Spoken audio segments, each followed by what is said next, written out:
This is the American Dream, Dustin Rhodes, son of a plumber, daddy, and you're listening to the Bob Culture Podcast.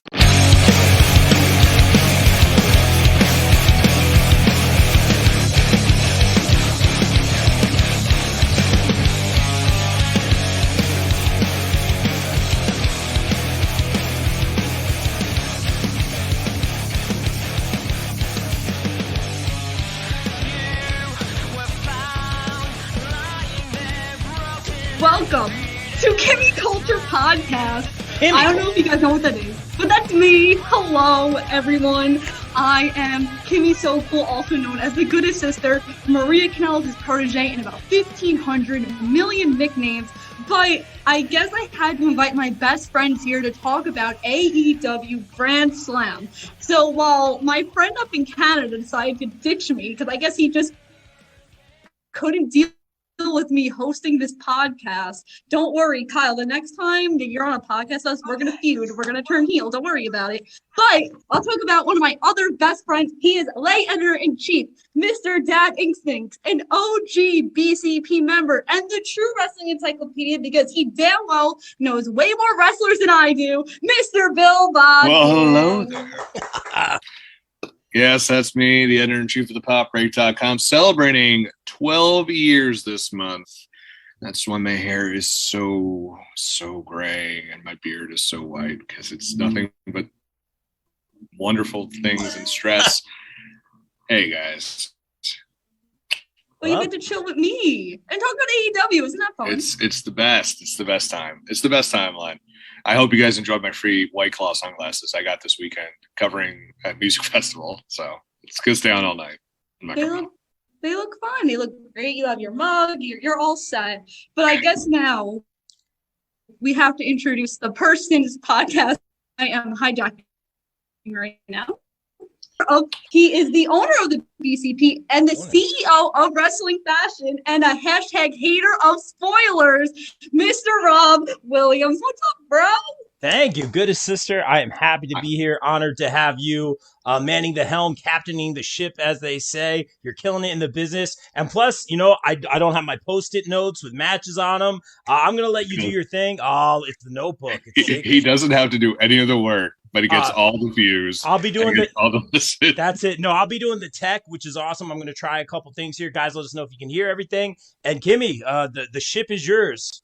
Make it so. The ship I call Rob baby ears because he doesn't like spoilers. Literally, he yelled at me, I think, an hour ago. Not true. True. Not true. So we'll start off with some news. We won't start off with matches yet because Rob and Bill actually were at Dynamite last week. So I want to know how it was in Newark. Bill, we'll start with you. How did you enjoy your first AEW show? I just posted that we're live on my feed. Son of a bitch. Just threw that. So I have often said, maybe not on this podcast, but I've often said in life, no crowd has ever matched the original ECW crowd in the original ECW arena.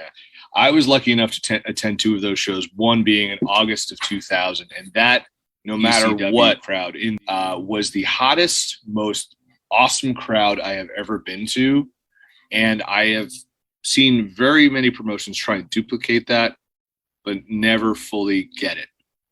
AEW last week got that. It was everything. Tony Khan has often said, I want to be ECW on a WCW budget. And that's what it is. It is a complete vibe. It's a hangout. It's a fun time. It's singing. It's yelling. It's screaming. It's almost a spiritual experience of just coming together as a wrestling community and fandom and just being in a moment and just loving every second of it. And you're much as part of the show without ever taking over the show as much as the wrestlers are. And for me, I still haven't fully recovered my voice yet, as they decided, hey, let's throw out CM Punk followed by Adam Cole, Bill, just two of your favorite wrestlers. Bye, voice. And it was gone, and it was a great time. A lot of people were complaining that it wasn't blood and guts and it was going to be a C-level card because of who was on it. You would not know that from that crowd, because there were at times I could not hear the people in the ring. like with MJF for Dan Lambert when they were talking, because it was so loud. This was what ECW, if you've never been to an ECW show and you went to that show, this is what it's like. It was an immersive experience, unlike anything I've seen in wrestling in 21 years. Yes, I'm old. Now you're just getting me super excited for me making my AEW debut tomorrow. Arthur Ashe, guys. By the way, we're going to stop the podcast for a second because I'm going to take credit here for converting a lot of the BCP members to AEW, and everyone was on that WWE bandwagon. I was like, guys, you just want to get into it. You're going to enjoy it. And I saw that them BCP boys had a good time. And that's the thing. Everyone there had a good, genuine, good time. And that's what's important. It's not like people had a blast. And I think we need that so much right now. Rob, that's mine. Did you also have a good time? It was all right. No, I had an awesome time. And Kimmy, thank you for bringing this up because like we both really wanted to talk about it. But basically, like we got there early. You know, we wanted to see some of the wrestlers come in. Yes, I'm a mark. You know, I think we all are for sure, man. But I did get there early, and I did get to see some of my friends who I haven't seen in a long time that now work for AEW full time. It was cool to say hi or congratulate or talk to them, and then getting there early to see some of the independent wrestlers that we worked so hard to push on the show and put over, as they say, to come. We see them rolling up all dressed up with their bags. You know, I put out the tweet, you know, I'm seeing a lot of local talent here. I didn't put who. And obviously it was great to see them get that opportunity to get great matches versus the likes of Thunder Rosa, some major tag teams, the Gun Club. So shout to my friends. We can say it now. Kaya, congratulations. That huge match with one of the all-time greats. Really one of the best in the world right now. Thunder Rosa, Ant Bennett, LSG. The list goes on and on, guys. LSG, who I think was on an ROH show like that Sunday. Yeah. And I was stoked because a very good professional wrestler, the former Dasher Hatfield, was there. And my buddy Kenny Pete, big shout out to Kenny, lost his mind because big Chikara guys. So that was very, very cool, man. AEW takes care of the indie talent. It's so cool.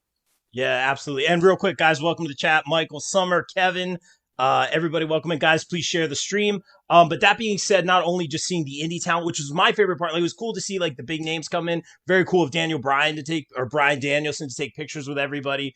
But it was also very cool to see the indie talent because I really was just excited for that. I was so happy. And then more so, just seeing everyone who I haven't seen in events in a long time, those Wrestling is Everything guys, you know, some of the extended BCP boys, just people who've been supportive of the show or have their own shows. It was just good. So good to see everyone. And that's what I'm most excited for tomorrow. That being said, just starting out Dynamite, Punk coming out, huge pop, followed by Adam Cole coming up. I mean, it was amazing. I mean, more pops than the dartboard game on the boardwalk. Oh, brother. Had to get that in there. I tried. I was reaching. Tried. By the way, don't ever take my daughter to one of those because she's a rake. She's really okay. I'm Christina Ricci over here. I forgot to ban Rob from doing puns on this podcast. It's my bread and butter. It's pun disputed. But that being said, that's right. With that being said, this is my show. Yes, it is. And I'll just wrap it up and I'll say the energy was high all night. Going into Elevation, I was surprised how everyone stayed. Like everyone stayed. I was surprised how high the energy was during the Elevation, and I meant Rampage taping that was after. So I am hyped for Arthur Ashe tomorrow, and just stellar job by AEW giving the independent talent opportunities, utilizing almost all of their roster and putting on a stellar show that we waited for a very long time. Yeah. I saw the tweet for that Christmas Day 2019.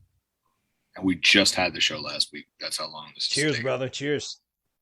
Yay. Drink water. Now, from one heartfelt moment to another big thing that came out yesterday was AEW's partnership with the Owen Hart Foundation. Now, for someone like me who was not alive for when Owen Hart wrestled. This is so cool to me. I've seen so many of his matches, of course, tapes. I've seen so many documentaries, and just to see AEW honor someone so deserving. And the Owen Cup, I know the rumor is that they're waiting for Kevin Owens to come in, so Kevin wins the Owen Cup. You can believe that if you want to. I know I want it to happen too. But Bill, how excited are you for this new partnership? Well, I think, and I know, Rob, you started a little bit after Owen Hart passed, unfortunately. I remember Owen Hart in WCW. He had a short run there, and I was just like, hey, that's Bret Hart's brother. That's wild.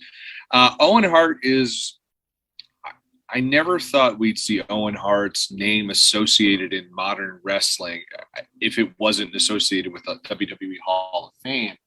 And to see him partnered with AEW, and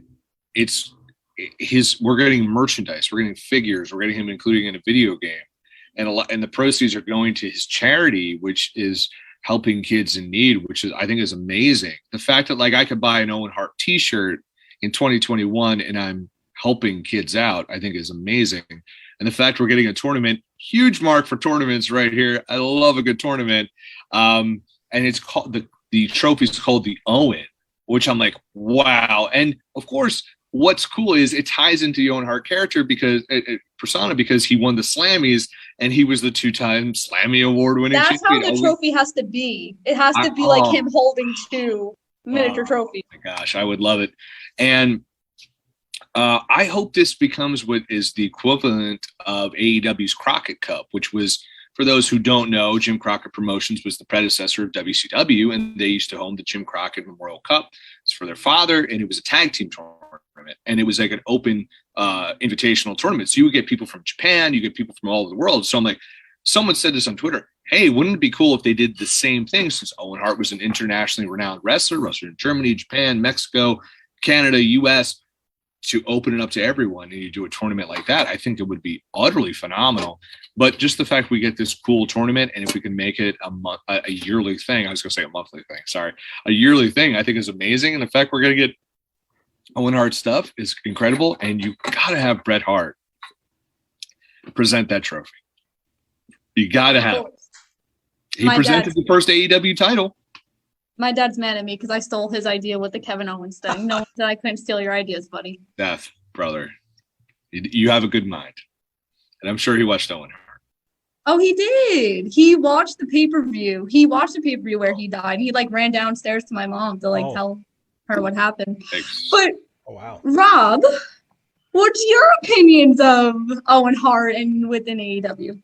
Yeah, Goodest Sister, I'll say this. Like, obviously, I keep saying I came into the Ruthless Aggression era. Obviously, watched a lot. Goodest Brother, obviously, Nunez, big fan of Bret Hart. And we've been watching a lot of documentaries lately. It's really been fun. We just watched the Monday Night Wars, but I digress. We've been watching so much stuff. I remember the Dark Side of the Ring with Owen. That's super, super intense. But I feel I got to learn about him a lot more from that. And it's very cool to see All Elite Wrestling take the initiative or team up with a not only Owen but the cause and his family. I think his wife is she a nurse or in medical in some form or fashion, or he's a doctor of some sort. A doctor, so amazing, just doing great things all around, and it's cool to see Owen. You know, I believe I heard that they did not want to be involved in wrestling in any form or fashion, and the fact that they are doing this with AEW, I think is a great way to honor Owen and the Hart family, and really honor him in a way that we didn't think there was going to be any way we were going to see him honored elsewhere. And this is really cool to see him honored, and at the same time help put over younger talent. And at the same time, this is, I believe, involved with a charity at the same time, man. So that's what it's all about. Kimmy, I'm very interested on your thoughts because you probably came in later than me. Oh, I would think so. I mean, I wasn't born there it is. In 1999. We're old. We get it. I got in trouble. I got in trouble in high school because I kept saying, like, I used to do the morning announcements on TV in my high school, and I ended a few things with, like, rest in peace Owen Hart, and then someone carved that into a locker, and I was pulled aside by my principal saying, please stop saying that, it's causing vandalism in the school. And I'm just like, all right, cool, thanks, man, I got some street cred. Wow. But Wow. that's so cool though, because they technically can't take it out if it's already carved in. I know. It was into a metal too, which is even weirder. I'm excited. I was really intrigued. I mean, I was telling you guys yesterday that the one story that a lot of my friends know about wrestling is the Owen Hart story and how he sadly passed away in May 23rd, 1999. So to see him now still getting remembered, to see the PWT's like partnership that also the Owen Hart Foundation has is super cool. I have my Owen Hart shirt at home. Oh, So what? Oh, you're approving? No, I said I should check that out. I would buy an Owen Hart t-shirt. So I have the first one they came out with, like after the Dark Side of the Ring episode, and that's also my favorite Dark Side of the Ring episode, by the way, the Owen Hart one. But I'm really excited. I'm excited to see where it goes. I'm excited to just see how everything really works out, and hopefully this leads to more cool things in the future. But I also saw in the chat that someone was like, "Oh, Kevin Steen would it would be Kevin Steen, not Kevin Owens." Kevin Steen's favorite wrestler is Owen Hart. He named his son Owen after Owen Hart, so it would still be okay if Kevin Owens or Kevin Steen won this tournament. I don't like. Here's the thing. I love Adam Cole. I love Bryan Danielson. Kevin Steen showing up there. I think I would frighten my family with how loud I scream if he shows up in AEW. I love zoo enthusiast Kevin Steen. He is the best. And I just want to see him there so bad. He fits there so much, and I want it to happen so bad. But listen, tournaments are great. Let's make this happen. And the fact is, tied to charity is great. And this is what happens when you get a big ass nerd running a wrestling company. They're going to celebrate history, and I think that's amazing. And from a charity and something really cool to a rap battle, Max Caster called out TK, Tony Khan, to a rap battle tomorrow night in Queens. Now, I will say this is really their first, I would call this a WWE segment because it's more on the entertaining side, and this is the first time they've done this in the almost 3 years that this company's been alive, and they've kind of like strived away from it. So I'm intrigued. TK has not said an answer. I hope that this doesn't happen on Dynamite. It happens on Rampage or Elevation. But Rob, what do you think?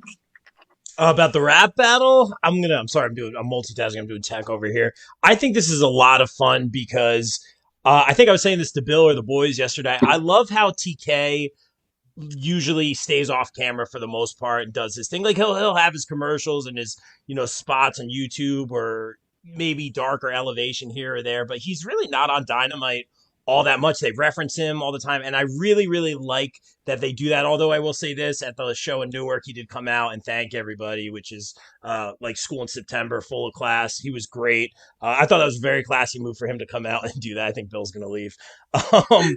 But I love that they don't use him all the time. So this, like you said, Kimmy, is a very entertaining segment. The fact that they're bringing him out for this show to rap battle the Acclaimed, who I'm very big fans of, Bowens, who I got to speak to last week and congratulate, and former guest of the show, shameless promo, name drop, there it is. Check out the interview.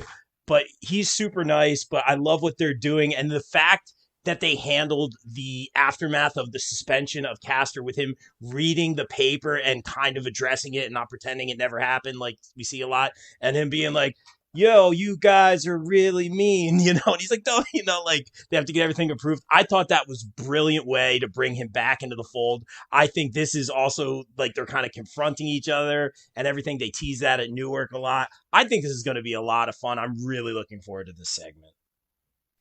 Bill, do you disagree or agree? I'm stoked for John Cena's AEW debut to be the. Yes. I mean, I'm not actually, but I don't. So I don't think this is going to be. I think Tony Khan will come out, and I think he will bring a guest rapper out to battle Max, and it could be a celebrity, or it could be someone from the AEW locker room. It could be somebody new. If it was PN News, which is a deep cut reference that only oldies like me would get, I'd probably lose my mind. But I think we'll see him. If he does anything, he might do if Tony Khan actually goes through with it, it'll be like two rehearsed things he'll say, and everyone will be like, "Ah!" But I think it'll be like a guest of some sort. Yeah, and I think it'll be cool, whether it's a wrestler or a rapper.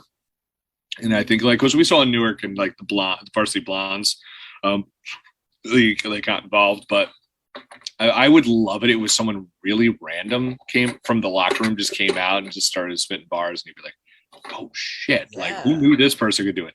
Just don't make it Enzo. That's all I give a shit about. Don't make it Enzo because I will change the channel. If you want that crowd to boo, that's a good way to do it. I think it'll be a guest rapper or something like that. It's a fun segment. It's a fun little fluffy segment. They've done stuff like this before, like usually with Jericho, like when he had Virgil come out and his dad was there and stuff like that. But it'll be fun. It'll be harmless, good fun. But now you just manifest into the universe that's going to be Enzo. No, I'm just saying, just don't make it because I've done this a few times. I'm like, you don't think it's going to be SAWFT? No, I don't think so. I don't think. I think there's been enough people there who've said no, and that it's not going to happen. But I think it'll be, like I said, it'll be someone, and you'll be like, "Oh shit!" Would it shock me if it's Snoop Dogg? No. Would it be hilarious if it was Shaq? Yes. I think Shaq had a rap album, everyone. Shaq Diesel. But yeah, that's for the oldies. But yeah, if it was Snoop Dogg comes out, huge pop. He just comes out, puts Castor down. It'd be great. Castor's his Long Island boy. It's gonna be great. Bowens is great too. Love Bowens. It's gonna be awesome. Should we get into some dynamite matches? Let's do it. Okay. So, speaking of Long Island, we're going to talk about Long Island's favorite wrestler, MJF, wrestling Brian Pillman Jr. Bill, I'm going to go to you first because I have some opinions on this match. I want to hear yours first. Listen, I was a huge, I was a young boy when I first saw his dad wrestle. I loved his dad. His dad against Jushin Liger was one of my dad's favorite matches of all time. And this is going to be fun. This is going to be a nice undercard match. And here's the thing. MJF is a great heel. We couldn't hear him in Newark. He was booed so heavily. The fact he called it Taylor Ham just immediately infuriated me. That was, like, you stole my line, man. You stole my line. It is pork roll. Ultimate heel move. You stole my line. MJF is also a really awesome wrestler. So this is going to be, I think this is a sleeper match. I think this is going to be a lot of fun. Brian Pillman Jr. has come a long way since we first saw him in MLW. So this is going to be a lot of fun. MJF totally takes the win.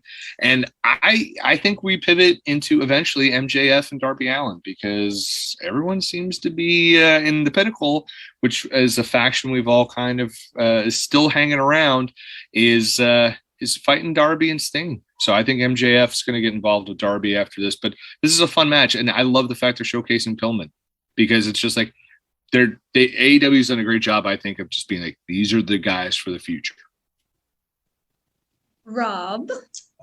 Thank you, good sister. Yeah, I'll say this. Bill stole my thunder here. I was going to say the ultimate heel move, calling it Taylor Ham. It's pork roll, guys. Like you said, Bill, it's pork roll, ultimate heel move. That's why he was getting booed so much. But I digress. Like, guys in the chat, don't you start with that Taylor Ham talk in the chat. I don't want to hear it. But this, echoing the sentiments of Bill, MJF takes this one in a hard-fought match that will give Brian Pillman Jr.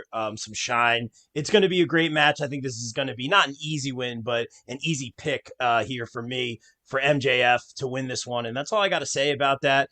He got so much heat in Newark, and that made it a lot of fun. Kimmy, your thoughts? Wow, I like how I'm the host, and he's like, I was trying to be polite, actually. I didn't want to I was trying to be all right. Go. I appreciate you, though. So I'm excited because if you saw on Twitter the last week, everyone was talking about homegrown AEW talent and who isn't AEW homegrown talent.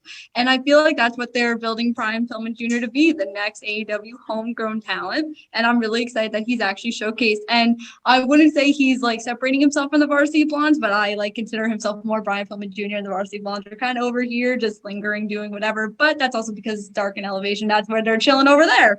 For me, I'm super excited. I think MJF is definitely going to take the win here and make some New Yorkers definitely happy because I'm pretty sure the peeps from Long Island are going to travel all the way to Queens because there's over 20,000 people going to be there tomorrow in Arthur Ashe. And yeah, that's my spiel. Let's talk Long Island in December. I know December 8th, but that's also a hell of a trek to get up there. Mueller, if you're in the chat right now, I think you are, man. If you want to jump on, man, we had a no-show, so shoot me a message, bro. Yes, Mike, I will fight you because I'm really mad at Kyle. So I need to fight with somebody because I'm not really happy right now. As Bill and Rob gratefully got my rant before we went on the air. Let's talk about Malachi Black and Cody Rhodes. Yay. Right about this one. You forgot. This is like one of the marquee matches. Yeah. I'll trade lives with you right now. That'll be a lot of fun. Yeah, this one's tough because what you see is you're backing yourself into the AEW is in a very weird position because you're like, do you give Cody Rhodes the win? Because everyone's like, lol, he's Triple H, and of course he's going to win. But how do you have Malachi Black lose? He's so hot. That Malachi is so hot right now. You can't have him lose because people are going to boo the shit out of Cody Rhodes and Arthur Ashe. I love Cody Rhodes, don't get me wrong, but they're going to boo him because people love Malachi Black. I think Malachi is going to take it, and I'm going to pick it. I think Cody is probably going to win, but I think Malachi has to take this one because the whole thing is it's Malachi's the hot hand, and you got to go with it.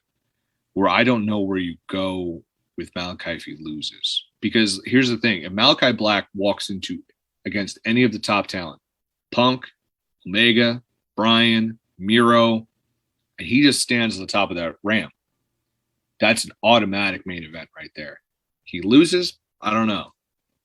Cody doesn't lose big matches, but I think Cody's going to lose this big match. I agree with you, which is kind of scary. Oh, bye, Rob. Anyway. I'm still here. Technical difficulties, go ahead. Oh, it'll just be me and Bill now. So Wait, I agree with you. I think that Malachi needs this win, especially because his whole feud has just been going through every member of the Nightmare family one by one. And if he can't win the big one, how seriously can you take him? But I'm also scared because you're right. Cody doesn't lose big matches, as we've seen against the Go-Go Double or Nothing or truly any AEW match you've seen, except when he lost his opportunity to challenge for the AEW World Heavyweight Championship. And against Darby Allin. I was going to get there. Oh, I'm sorry. I'm used to having to jump in for Rob. So. Wow. I heard everything. Yeah, no kidding. You're still on, dude. Sorry, but I'm going to pick Malachi Black. Picture with drums that we can't see. You could go. Rob's a very good drummer, by the way. Oh, thank you, man. Thank you for putting me over. Can you guys see me now? Yeah. I apologize to everybody. I know. It's they prefer. Listen, we have to get the thirst trap question. Oh, there it is. There it is. Reese in the chat. The ladies back, not for me. Reese in the chat saying, "Bill, you just told 1,000,000% the truth. Everyone picked MJF in the last match. Just catching up on the chat real quick. Black should win again against Cody. Yeah, I agree with Bill. I agree with what a lot of you guys are saying in this one. I get the question a lot, like, do you think Cody's going to win? Because he seems to always have these feuds and always seems to get his comeuppance for the most part in most feuds. In this one, I don't see how, like Bill said, if Cody wins, where do you go with Malachi Black? Unless you introduce someone else in the equation, move it to the next feud, and maybe a surprise of some sort. I don't know. Me and Bill got that. Outside of that, I'm going to say I missed something. Outside of that, story of my life. Outside of that, I'm going to say Malachi has to win this one. So that means Cody's going to win, obviously. What did I miss? I missed something. No. No. You didn't want to know. Kimmy told me a spoiler that you didn't want to hear. Oh, baby ears. So yeah, baby ears. Don't worry about it. And I mean, it's also not like it's not like 100% going to happen or anything like that. But it's just the thing. I was like, every time we pick someone to beat Cody, we said a Go-Go had to beat Cody, and Cody won. I don't know. I just don't know. I feel like Malachi has to win, but they Cody's got a reality series starting next week. They've been doing media all week for it. To me, he keeps saying, I don't want to be a heel. To me, I'm just like, but you're a heel. That's what he said on the video call.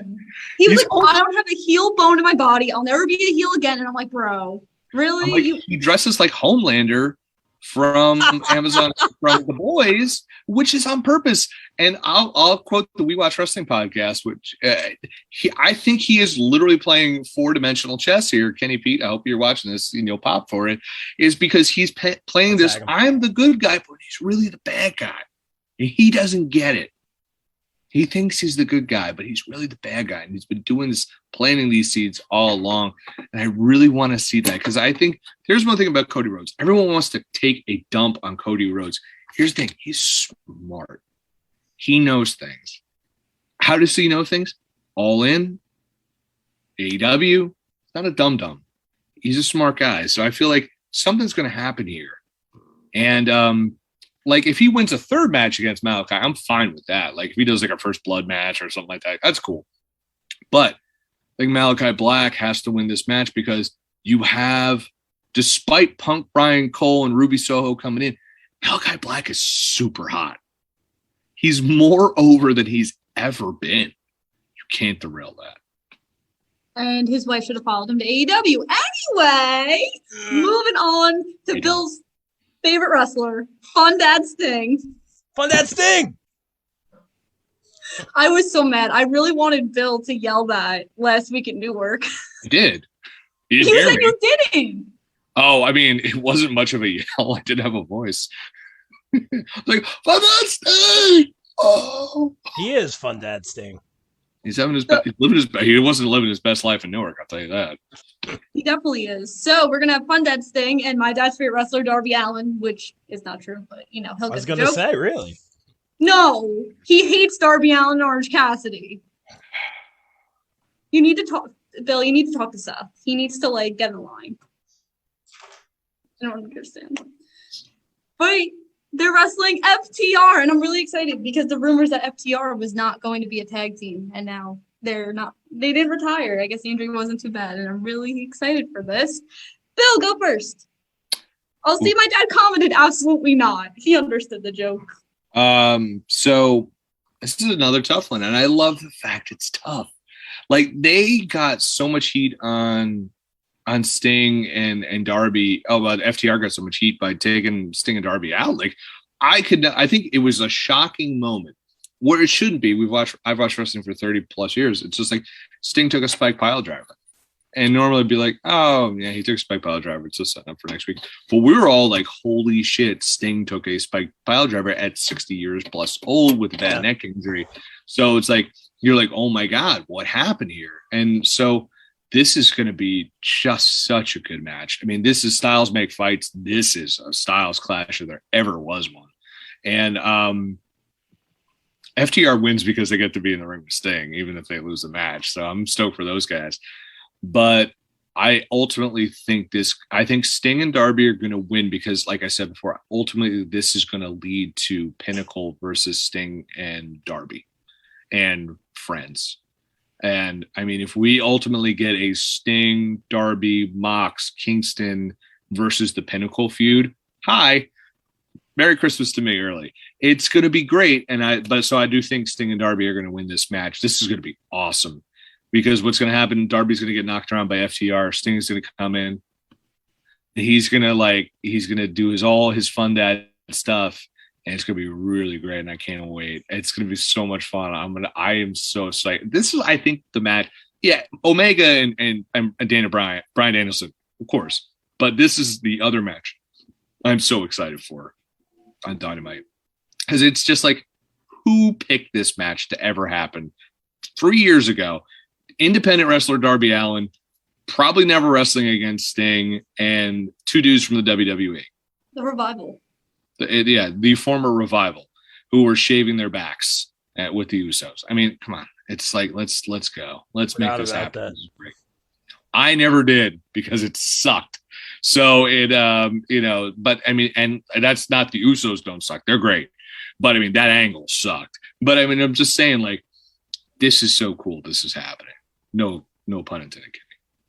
Oh, I put Fun Dad Sting in quotes for you. I know. He is such a fun dad. I want to be that version of Sting when I'm in my 60s, if I'm still around. So, I'm just joking. It's gallows humor. It's an Irish thing. Damn. Okay. That was 0 to 100 real quick.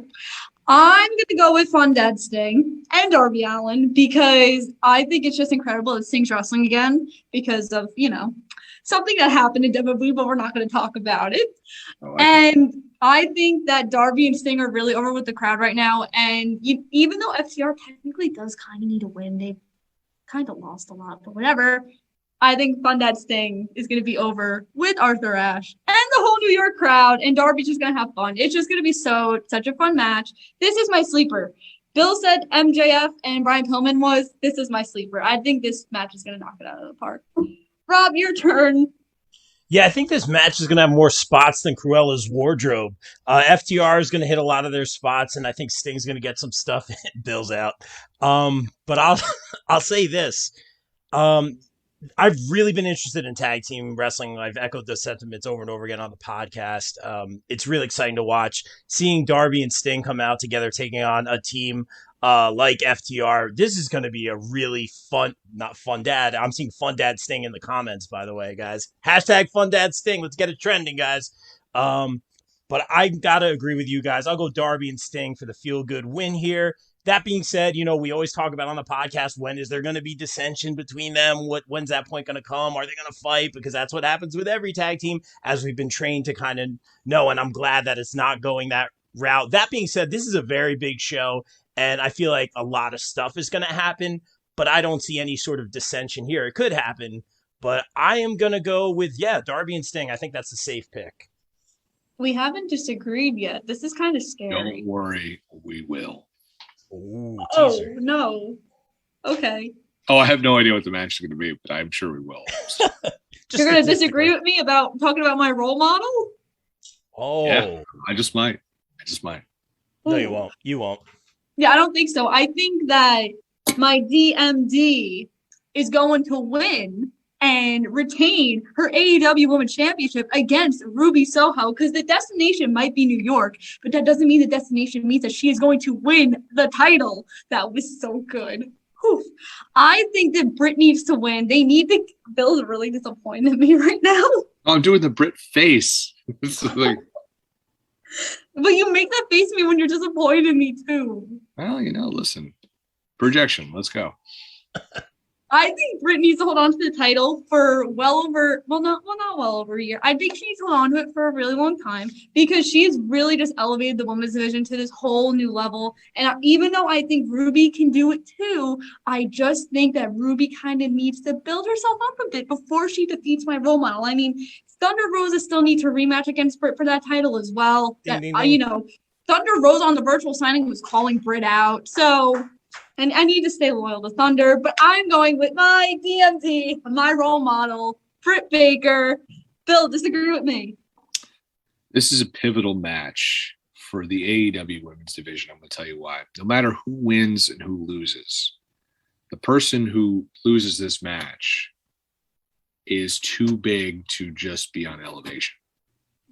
You have to now build the next feuds because now you have a card underneath Britt Baker. It's not Britt or nothing anymore. It is you're your champion or nothing. You have to now have, if Ruby Soho does lose, she has to go on to a meaningful feud. She can't just be beating local talent for the next 6 months before her next title shot, or she gets a 2-week feud with somebody. Like, if you're going to say Ruby Soho is now going to move into a feud with, say, which isn't going to happen because she's injured, would be like a Serena Deeb, or say she's going to move into a feud with Hikaru Shida, then you got to pull the trigger on that. You can't just be like, okay, well, she's there and she's winning, because look what happened with Shida when she lost the title. She's essentially been off Dynamite for months. And listen, she was on Dynamite for the better part of a year as their champion, but at the same time, the women's division was not where it is today. So now you have a card, you have a roster, I should say, that has name talent. You now have to give the name talent level feuds, because Ruby Soho got a huge reaction at All Out. She got one in Cincinnati. She got one in Jersey. Guaranteed she's going to get one in New York. She just said in an interview, I want to wrestle all the time. You can't have her on the bench. Thunder Rosa really hasn't had a meaningful feud. She's been, she wrestled the first match on this show. So you have women on there that are very talented that need to have feuds. We can't just go with we're still building division. Tony Khan said it's one of our strengths. Got a lot of aces up my sleeve, which we've seen what those aces have produced, and pretty great. It's time to start, firing on all cylinders for the women's division. And I think no matter what happens in this match, this is the turning point for the women's division, because now you're going to see people love Ruby, and I'm not going to disagree with you, Kimmy. Britt Baker's going to win. Would it shock me if Ruby won? No. But I think this could be one of the greatest non-hardcore women's matches of all time for AEW. This match is going to be great.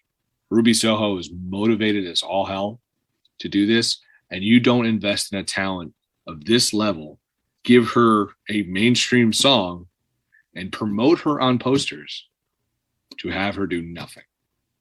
So this is going to be a huge match, and this is going to be a milestone match, a watershed match, I should say, for the AEW women's division. But Britt Baker, I think she's a little bigger than a title, to be honest with you, but she needs to keep it for right now. So, put a win.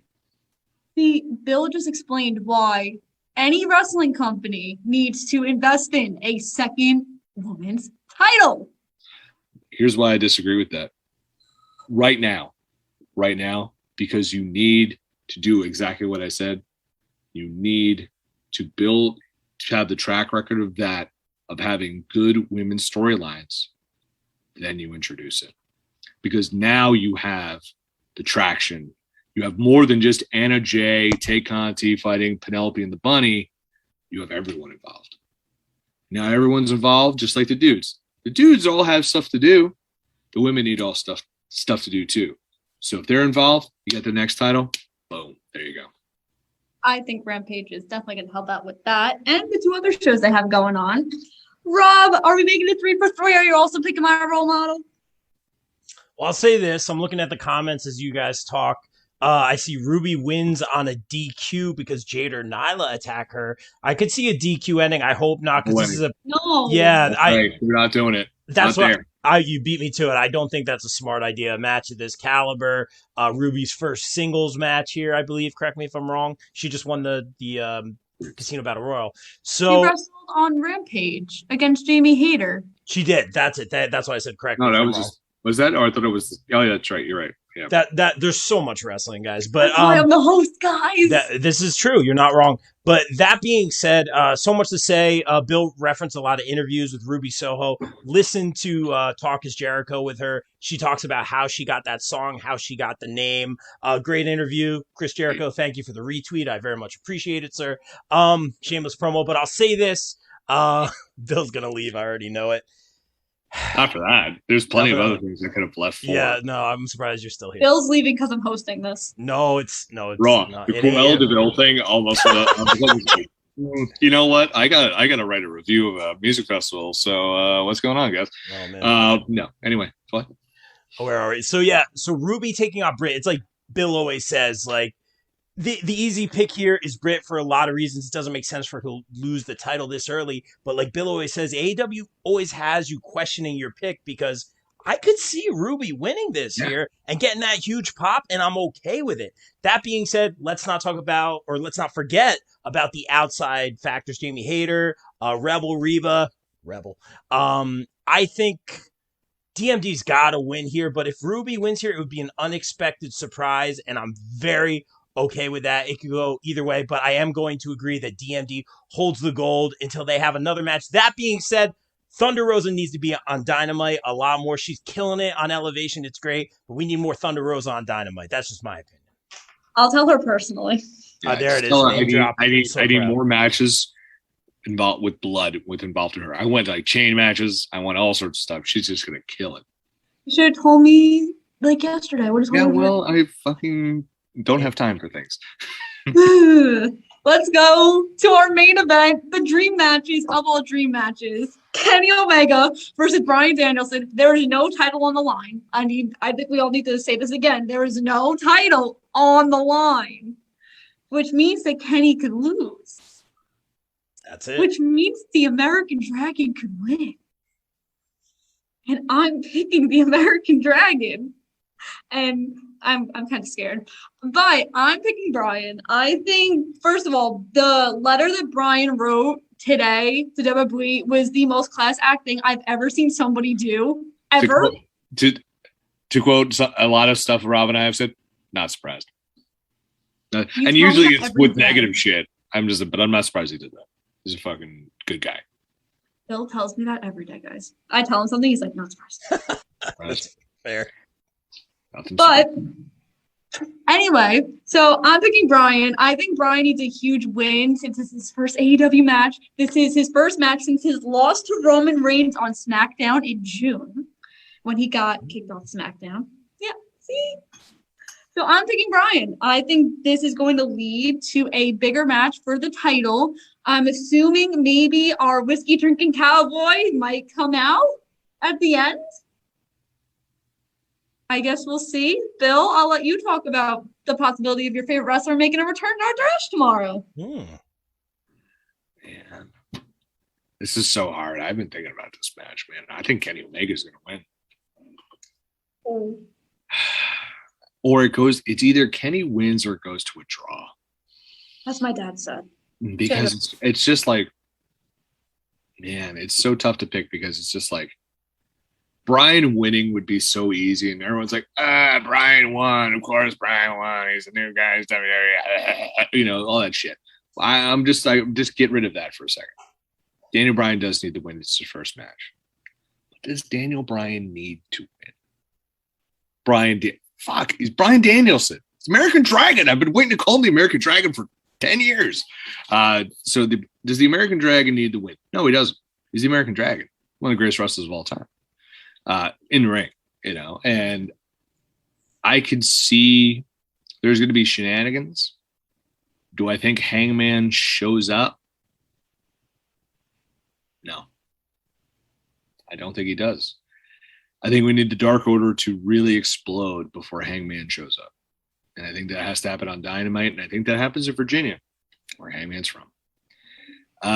But I think Kenny Omega wins because that's only going to be so much more when Hangman does return to beat him, because now he's beating the guy who's beaten Brian Danielson.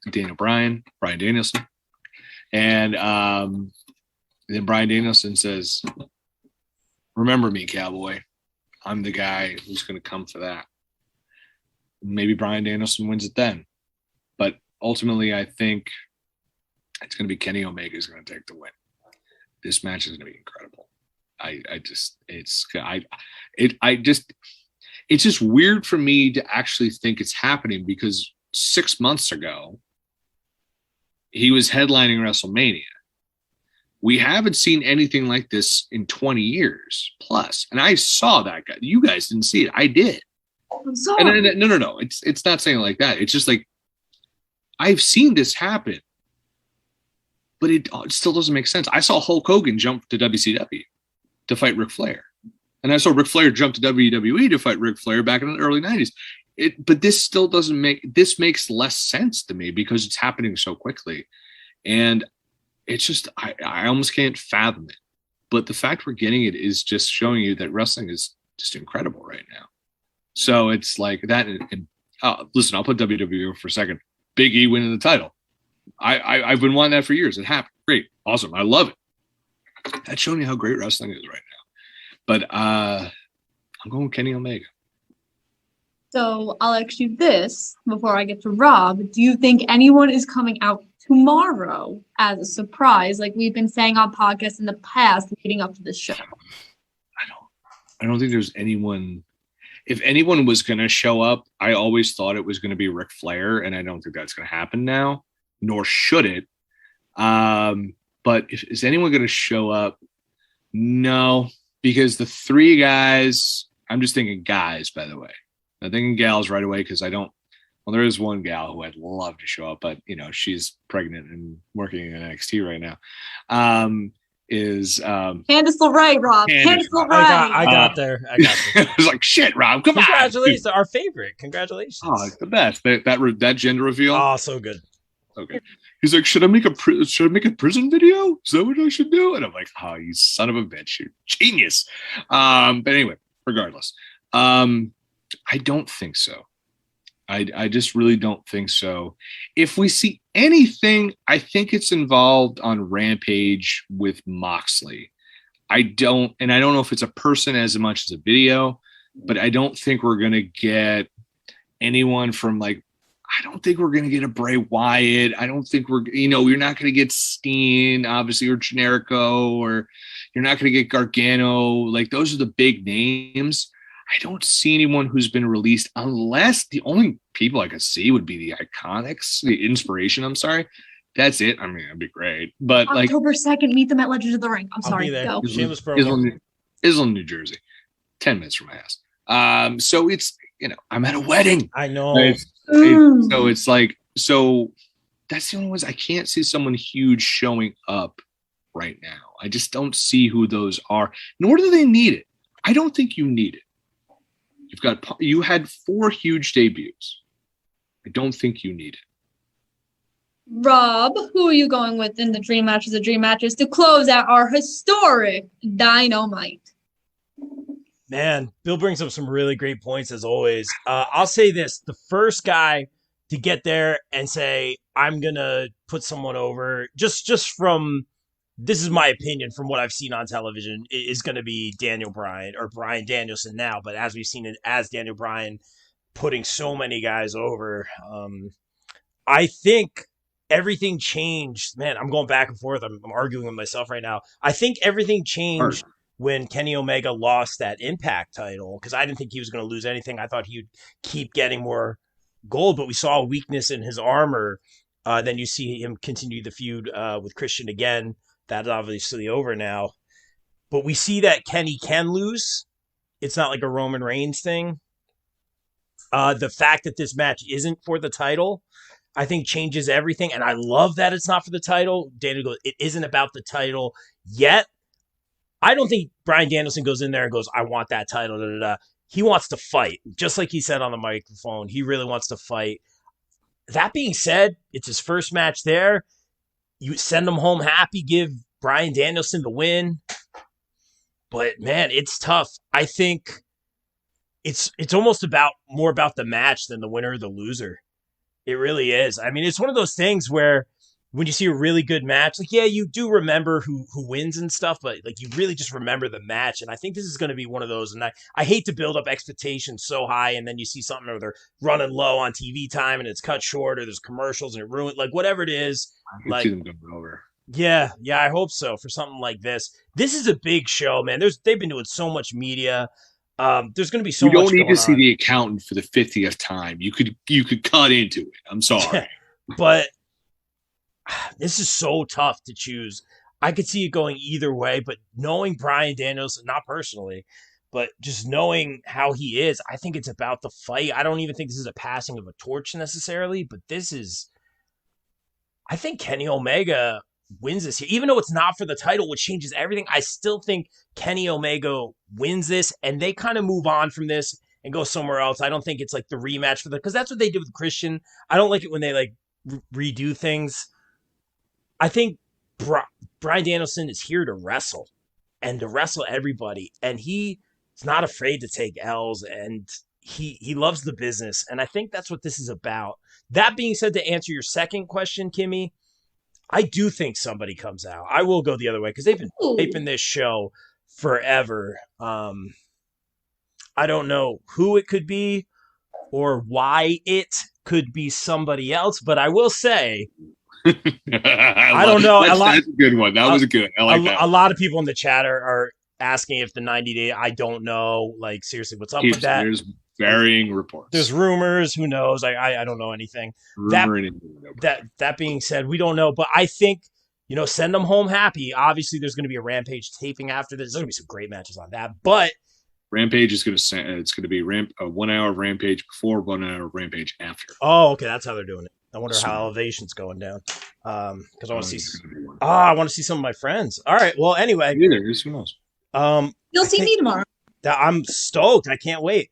I think Omega wins here. but that's not how the night ends. I think they kept their foot on the gas. We were like, oh, they're going to wait a while on Bryan Danielson. They're going to wait a while on Cole. Kept their foot on the gas. I'm all about it. You know me. You snooze, you lose. That's my mentality. Someone gets hurt. We were going to have those 4 horsewomen versus the 4 horsewomen. That never happened. People got pregnant. They got hurt. People weren't ready. Whatever it is, don't sleep on things. Let's go. I love that TK is keeping his foot on the gas pedal. Let's go here. Let's keep the surprises coming. And I would love to see the inspiration, by the way. Yeah, same. I mean, I'll make my AEW debut tomorrow, too. So let's move on. I wouldn't be surprised. Likely to happen. I would not be surprised. You heard it here first, exclusive. Let's move on to Rampage. And we are going to talk about one of my favorite wrestlers that I've ever worked with, Anna Jay versus Penelope Ford. I'm not going to do it because the last time I did that, I got made fun of on this podcast. So, by us, yeah. By Kyle. I was going to say, we're all not here, so nerds. Whatever. Yeah. True, Kyle's fake. So, I went there. He's fake. Fake as hell. Hopefully he's okay. Oh, that's true. That's true. I hope you're okay, Kyle. You're okay and healthy, Kyle. I care about my Canadian friend. Yeah. I care about my best friend too. Yeah, I do. I text him every day. I'm gonna shoot him a message while you guys are talking about this guy. Yeah, okay. Rampage. We got. So this is. Yeah. So. It's gonna be Anna Jay versus Penelope Ford, and I'm going with my girl, Dark Order member herself, Anna Jay, because she needs momentum. She just came back. It's leading to this huge tag team match between Ty Jay, Penelope Ford, and Allie the Bunny, who also, fun fact, my roommate's name is Allie, so I got to show Allie wrestling. And she hated Allie the wrestler 1,000%. She was like, what the hell is this girl doing? And I'm like, I'm sorry. But I'm going to go with Anna Jay. I think she needs a huge singles win after returning from injury. Rob, go. Edmund Lang, that's really mean. I'm not 14 years old. I'm messaging Kyle. Hit me with the match again, and I'm doing tech. Anna Jay. I got that part. Penelope Ford. Oh, man. Short and sweet. I love Penelope Ford. Loved her on the indie. She's done some crazy stuff that I've never seen before. That being said, Anna Jay returning, coming back, is going to handle business here. I think this is an easy pick for me. No disrespect. I love Penelope Ford, but Anna Jay, your close personal friend, Kimmy, gets the W. I mean, I'm too nice to join Dark Order. Bill, 3 for 3.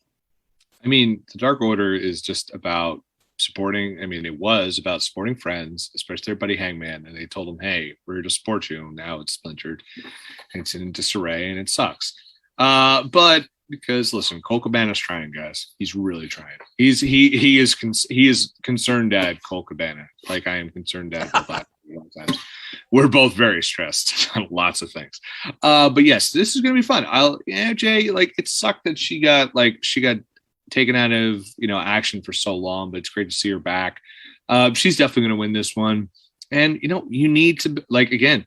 Let's look at this. Anna Jay is still in her essentially her quote unquote second year of wrestling. She is still real new. She's very good. So future champion, AEW Women's Champion Anna Jay. I think we got to put some respect on that name. And she's definitely going to win this one. And then we're gonna get of course Ali will come in. There'll be some rough stuff going on, and then we're gonna get a TJ versus the Demon Blondes, and we're gonna see that on Dynamite in a few weeks.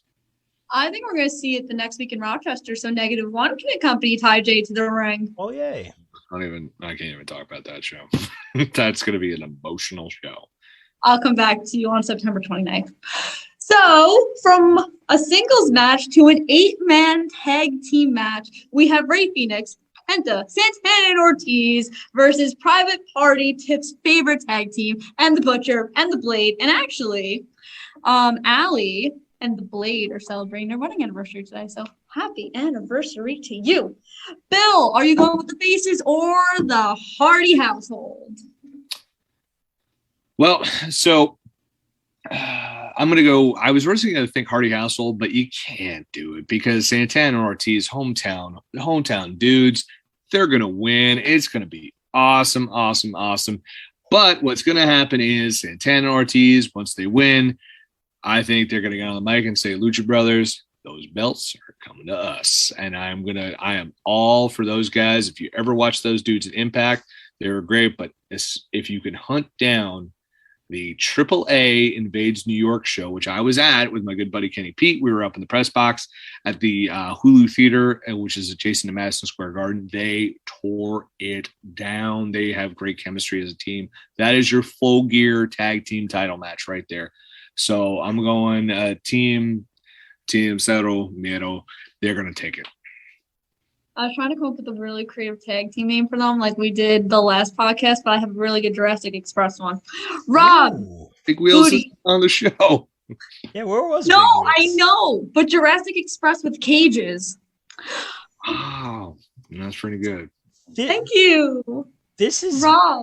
This is very interesting. I think it was Bill and Kyle who were very adamant that Santana and Ortiz would be fighting for the titles at either one of these shows, and I with all due respect, I the story wasn't, like as you guys say all the time, I didn't see, like, obviously their hometown, but other than that, the story isn't there yet. Now we're getting some sort of interaction between the teams a little bit more apparently.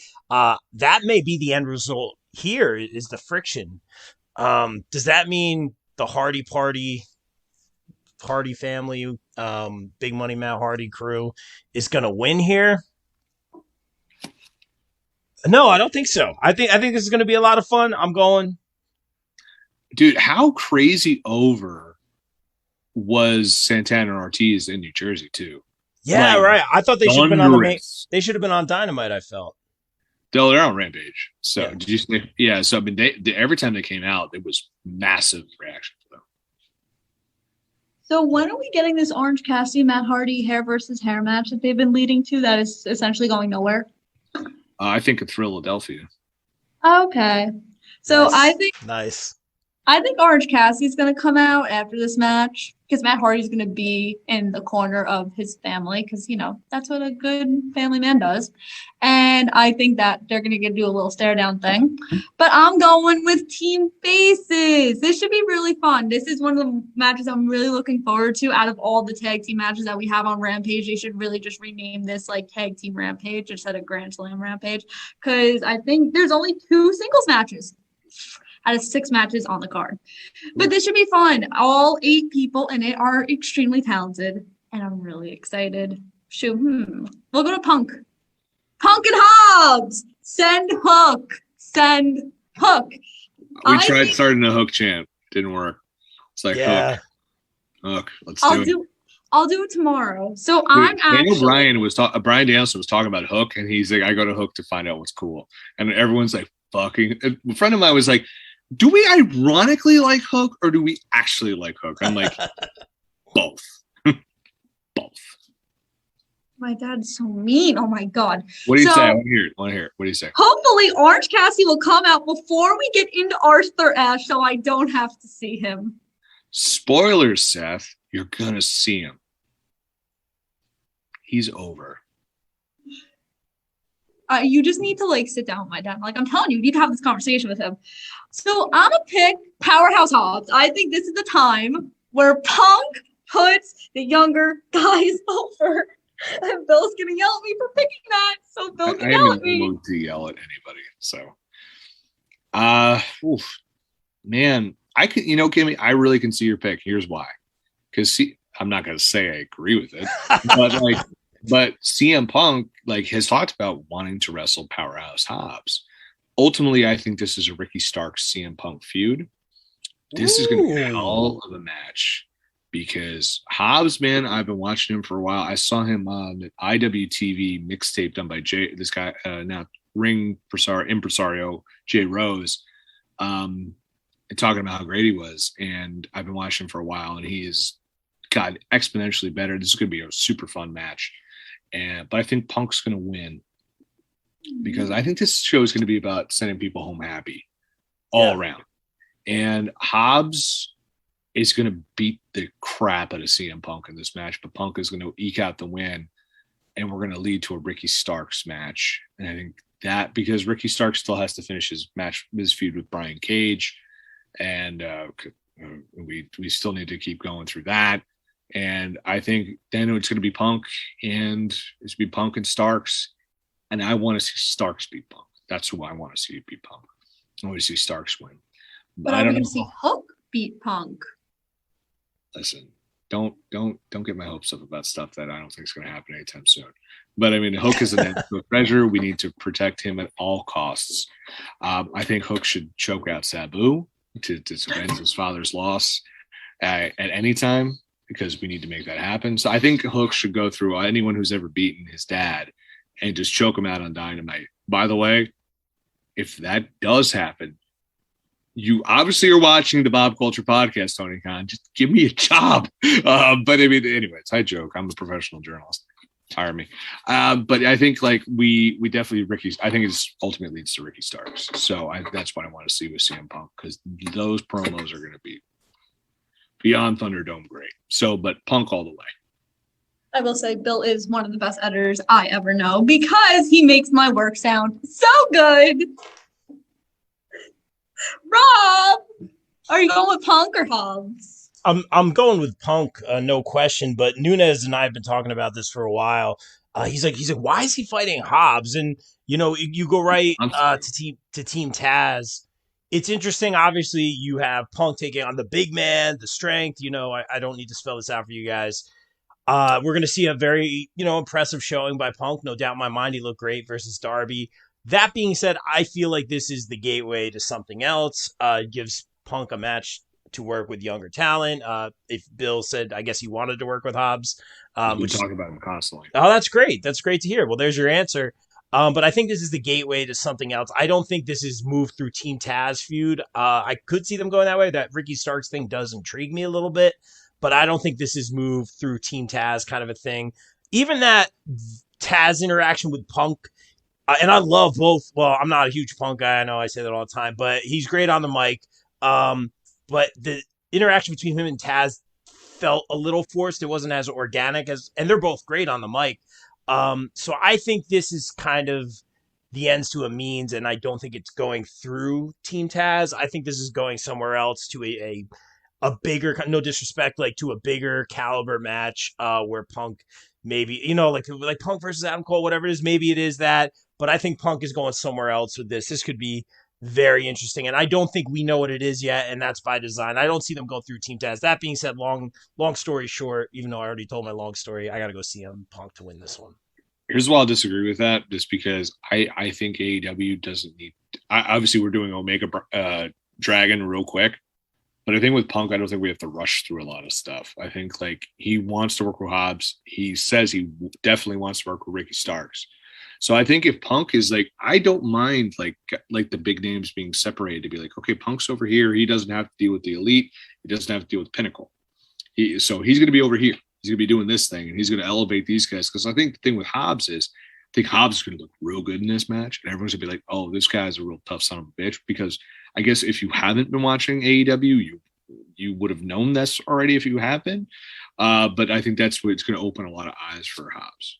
And I think that's what they want to do. A loss is a win for him in many ways. Yeah, no, I agree with that. That being said, though, I'm like, I hate to be that guy, but I always worry about like injuries, especially with like guys. And I hate to be that guy, but with guys, you have all these big names coming in. Like it's bound to happen with somebody, especially someone who hasn't wrestled for so many years. Bill, we talked to Pat Buck, and he was the one to say, shameless promo, name drop, your body gets calcified, And I'm not saying that's necessarily going to be the case with Punk. He's ready to go. He's been training. He's done other fighting and other forms or fashions. But I'm always a fan of like, don't sleep on things. Like, and I'm not saying go big guy, but I think don't wait too long. And they have their foot on the gas, so I could see them setting up something big here. Sure. From CM Punk to his greatest feud in early 2012 with Chris Jericho. Segues, they're really good today. And Jake Hager versus Scorpio Sky and Ethan Page with Dan Lambert there, I guess. I hate that guy. He's doing his job. You're supposed to. Good, because he's annoying as hell. I'm not looking forward to seeing him tomorrow.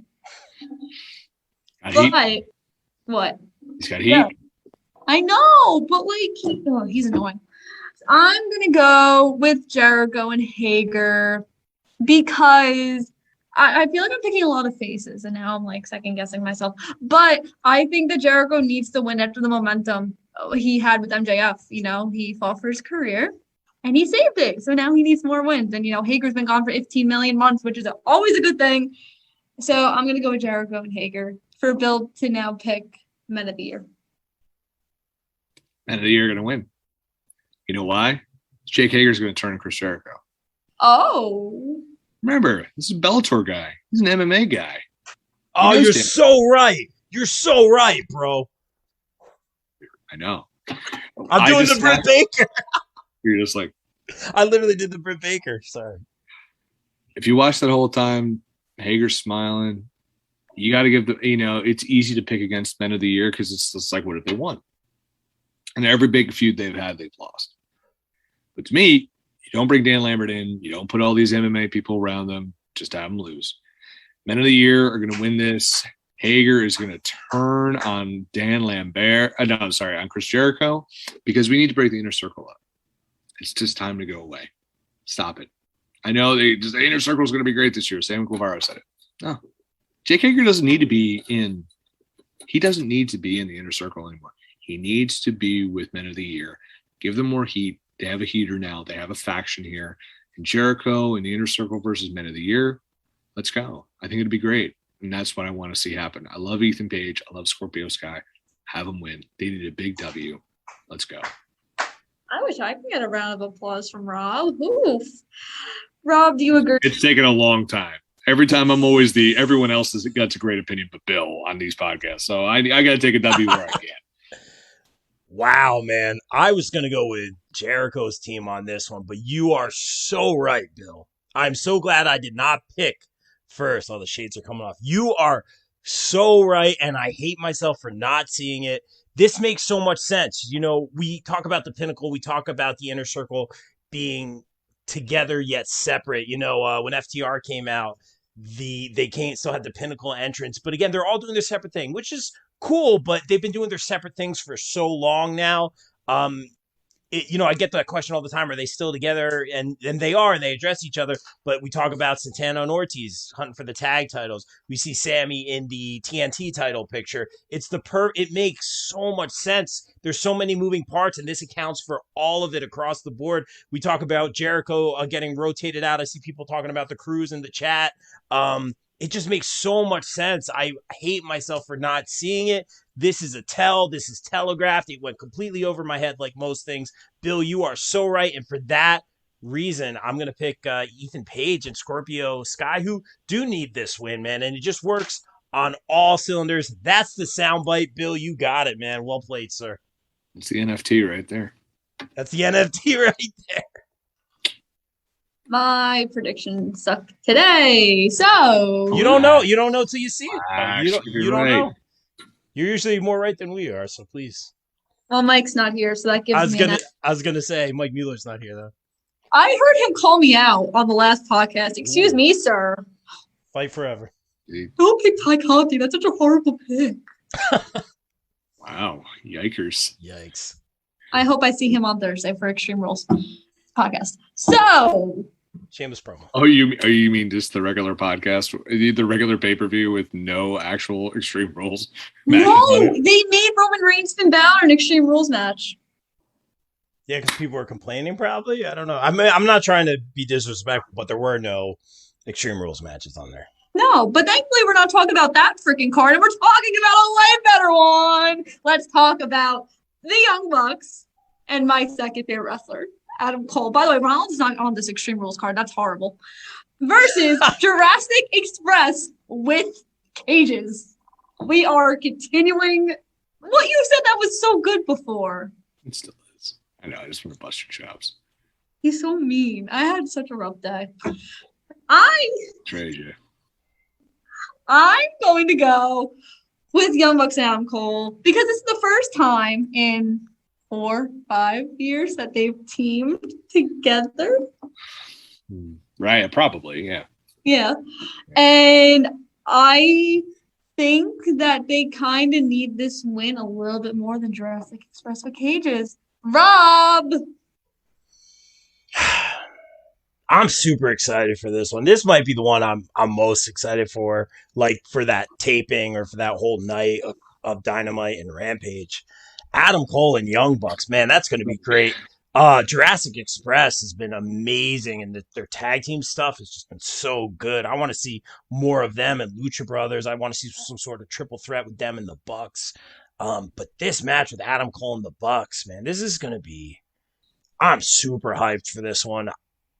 I gotta go. I'm looking at it right now. I gotta go. Adam Cole and the Bucks, no question on this one. Jurassic Express, they take a lot of L's here and there. Christian starting to take a lot of L's, and I always say this with Jungle Boy, like he's going to be a big star, but he needs to lose, not a lot, but he needs to lose frequently to kind of become an actual underdog, because he's so popular and over, and he does, but it's important that he loses, if that makes sense, here and there. But I love Jurassic Express. I'm super excited for everyone in this match. This is going to be a good one, but give me Team Adam Cole, baby. Bill, 3 for 3? 3 for 3, man. The Super Click, the Super Elite, they're going to win. This is going to lead to the following matches: Adam Cole and Jungle Boy, the guy he said he wants to desperately fight, and Adam Cole and Christian Cage. We're going to see those matches coming in the next few months. Those are going to be great. I think Adam Cole and Jungle Boy could be the pay-per-view match because, like you said, he wants to wrestle him so bad. I think they could see that. The whole thing is going to be great. Yeah, the Elite needs to win. You have to have a dominant Elite win here, and like now wishing they had not done the Pinnacle and the Inner Circle with Blood and Guts, because like the Super Elite versus some sort of Punk Brian, Christian Jungle Boy type thing, I think would have a little more juice to it. But yeah, Super Elite's gonna win. I guess I have to hope that Arthur Ashe doesn't have another Suzuki incident in the Lights Out match with Suzuki and Lance Archer wrestling Jon Moxley and Eddie Kingston, the hometown boys. Tony Khan not boy. He's a man. No, I know. I said like plural, and one of them's not from New York. He's from every town, USA. Okay, so Tony Khan made this tweet a couple weeks ago talking about how his company respects hometowns and people win in their hometowns and not cut the matches in the hometowns. What a concept, Vince. I'm going to go with Jon Moxley and Eddie Kingston. They're going to get such a huge reaction. I'm so excited this is the Lights Out match. I'm assuming this is actually going to be the main event because it is a Lights Out match. I don't see them like starting Rampage with a Lights Out match or like it being in the middle. And this is just going to be fun and a great way to send the crowd home, especially if you play Suzuki's whole entrance song. Bill, make it 2 for 2. I think they're gonna tape this during the first hour because you want to have the hot crowd. Don't do it. Because like you could tell when Miro and Fuego were on during Rampage that people were kind of dead, because you know why? We were all dead. We were very tired, and you're gonna have this huge show. But yeah, this one's going to be just bonkers the Bobcat. It's going to be so good, man. And thank you, Rob, for being old and knowing what I referenced. Oh, I'm with you. It's a Disney Afternoon reference from the 90s. I'm not expecting many, if any, people to get that. But Eddie's going to win. You know why? Because Eddie is like went from cutting a promo on Cody, Zack Sabre Jr., and Nick Aldis in the middle of a field in Southwest Bumblefuck, New Jersey, to going to be the home, like, getting deafening chance at AEW shows. He's going to score the win here, not Moxley. He's going to score the pin, not Moxley. This match is going to be brutal with a capital B in the best way possible. And I think we are going to see a video for debut, someone from New Japan, because it's Jon Moxley versus Japan. So we're going to see something happen here. There are New Japan people here. There are going to be people from New Japan coming over for American tours. Could it be Will Ospreay? Could it be Jay White? Could it be a video of Tanahashi? Who knows? Something's going to happen here. This Suzuki inclusion in AEW has been awesome. Suzuki is one of the best wrestlers to ever live, and MMA and pro wrestling legend. So man, this is going to be dope with a capital D, and it's gonna, you have to put over Eddie Kingston here because man, the place is going to become unglued for him and also for LAX. proud and powerful Santana Ortiz, whatever you want to call him. Yeah, totally. Team Wild thing. 3 for 3. He's like, I don't know who Minoru Suzuki is. No, there it is. There it is. No, I've been Not seeing like I yelled at the wedding for not knowing who Suzuki was. My dad yelled at me across the I would street. yell at you at a wedding if you didn't know who Suzuki was. But one, because I'd be like 5 drinks in, and I'd be like, how do you not know this? Why don't become wrestling?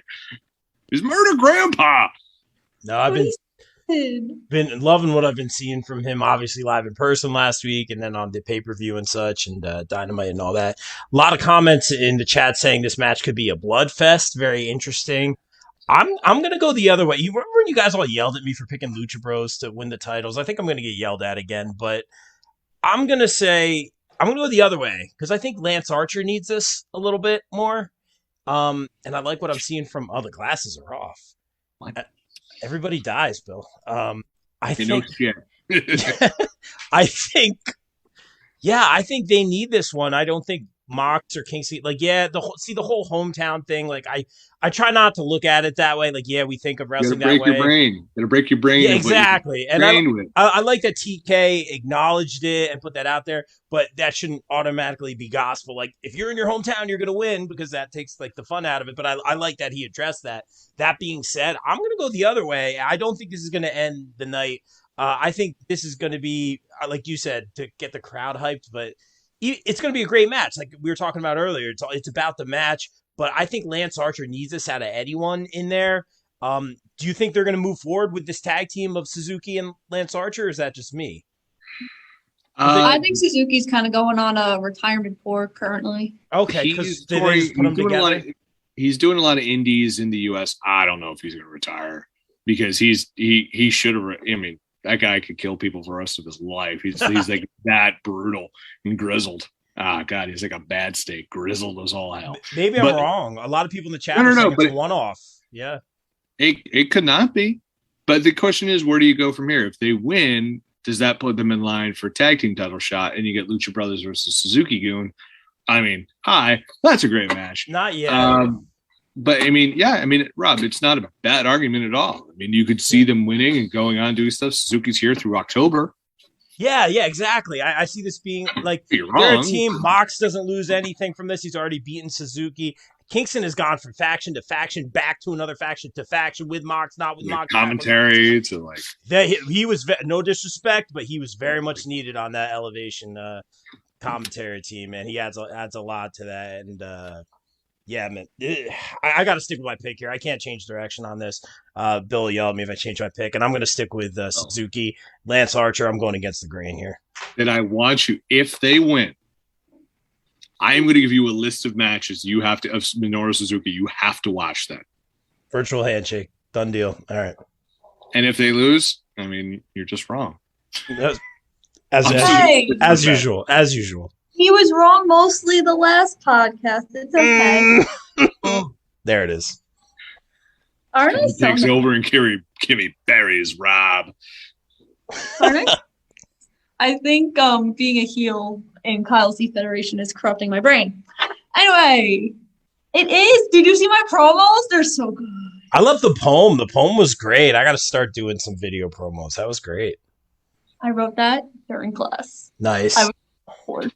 Understanding global relations, I learned nothing. Don't tell Mr. So Cool. Don't tell Mr. So Cool. I'm paying for your education, you son of a bitch. Oh, I'd like to thank Bill, actually, because Bill wrote my note to get me out of class. Oh, my God, yes. Cool Dad Bill. Nice. He did a hell of a job.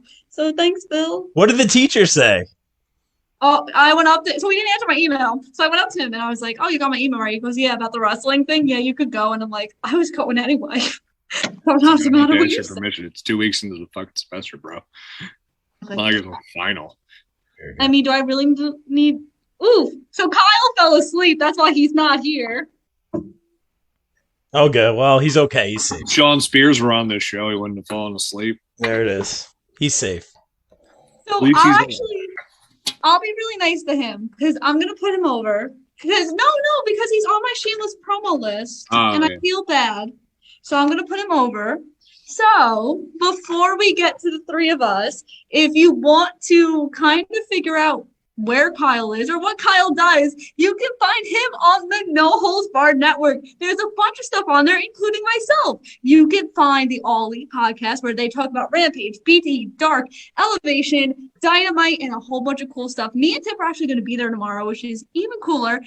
Tip does a lot of stuff with Indie Talks, and there's a lot of cool stuff happening with the No Holds Barred Network in October, which I'm really excited about.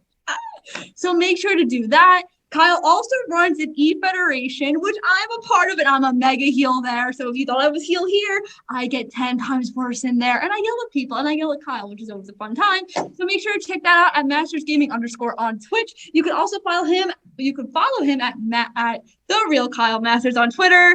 And now let's talk about me. So, hi. I'd like to thank Rob for letting me host this podcast, and Bill for not killing me throughout it.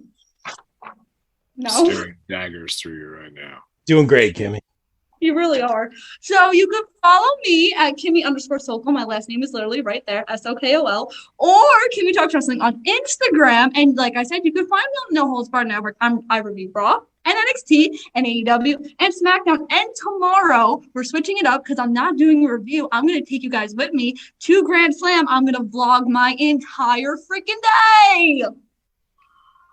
Nice. I know, I came up with it all by myself. I was really proud of myself. I also came up with the idea in class, so we see how much I'm really learning in school.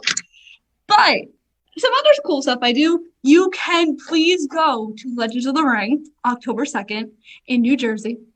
The doors open at 8:30. The Iconics are going to be there. Lana's going to be there. Aubrey Edwards is going to be there. The Varsity Blondes. I'm going to be there. Rob's going to be there. Bill's going to a wedding and he's not going to be there, and I'm really upset about it. But you have over 70 guests to choose from. Tickets are running out, so please go to legendofthering.com and buy your tickets and meet some awesome freaking wrestlers.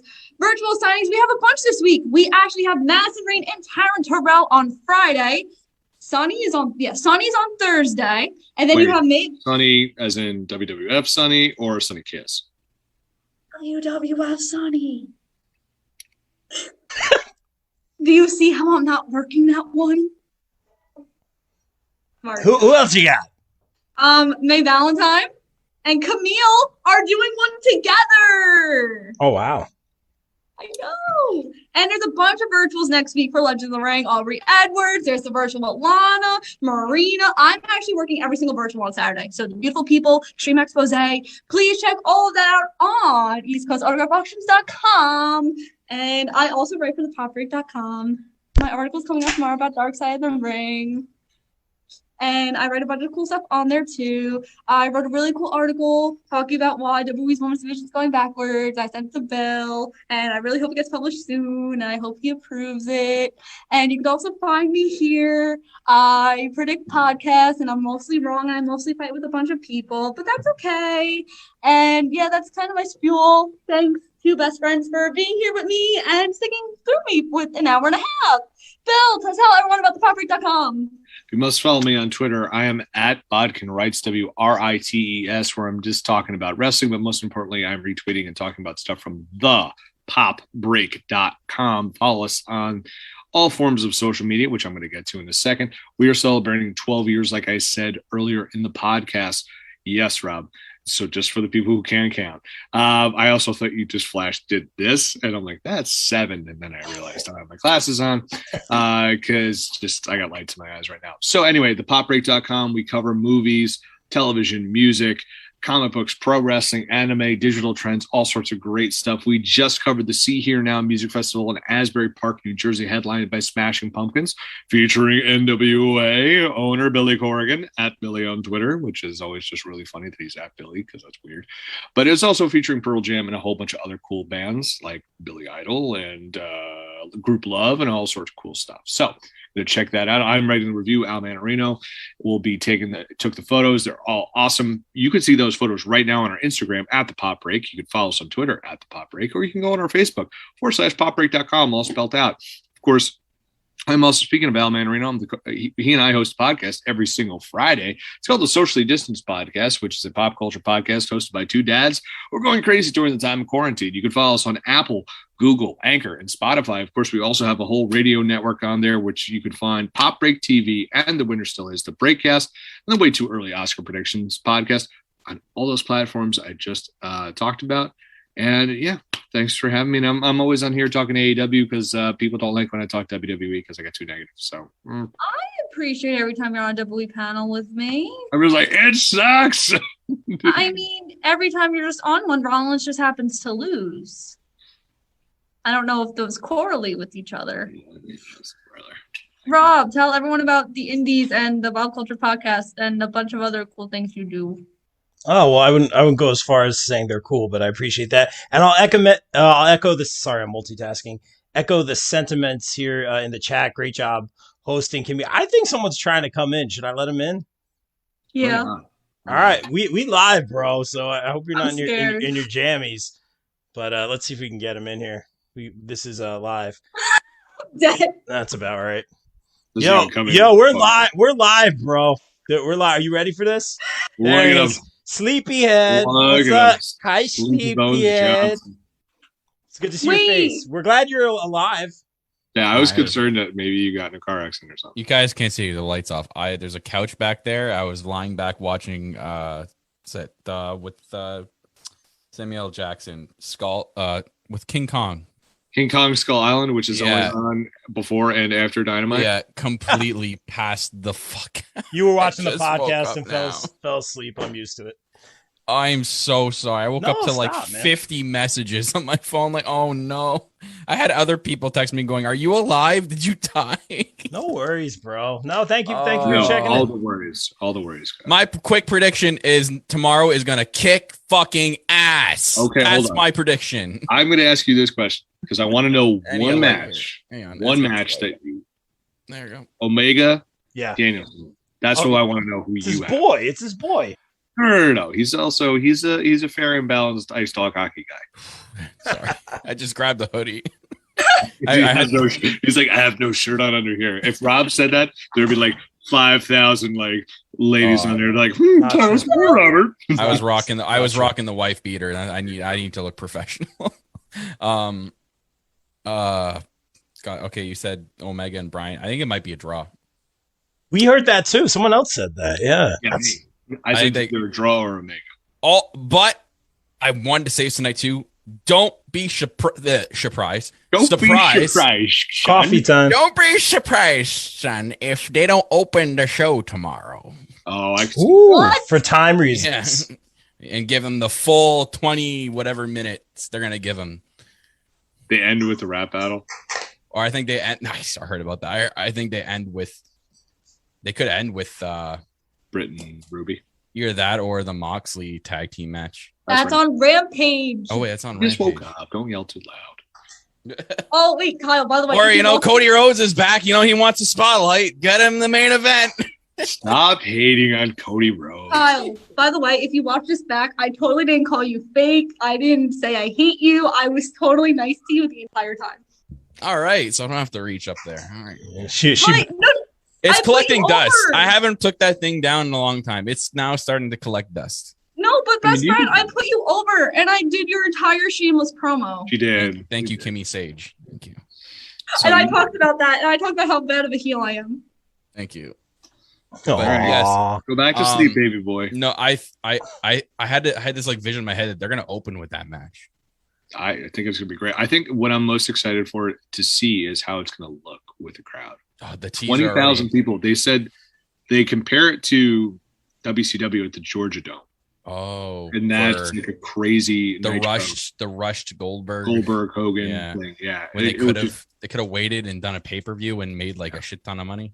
Yeah, when pay-per-views made money. Yeah, it's just like, so I'm just, it's to see that crowd and to see that setup is going to be. I'm so excited. I wish I was there. I was supposed to be there. Damn it! I bought my ticket because I thought you were going to be, and it'll be worth the wait. No, not at all. In fact, I'm just saying I bought it because I was excited to meet you in person. But it'll happen. This live podcast is just talking. I didn't feel like giving the airline. Didn't feel like giving the airline my arm and my leg to come fly over to New York. That's fair. Rob, you want to do your shameless promo before I end with your 3 favorite things? Oh, look at you doing a great job, Kimmy. I do like that shameless promo. We'll keep it short and sweet. Guys, obviously BCP, you're watching it right now. I would love some reviews on iTunes. That helps us a lot. If you guys see me tomorrow at Arthur Ashe, I mean, don't talk to strangers. It's not in a creepy. Now it's creepy. Not in a creepy way, but we do have shameless promo stickers. So come say hello. It's gonna be great to see everybody. You're tomorrow. a single lady who's attractive. Rob is in the market. Not true. Thirst traps on the @Bob Culture Instagram. Time it's getting late. Broken Rob Hardy. Yeah, no.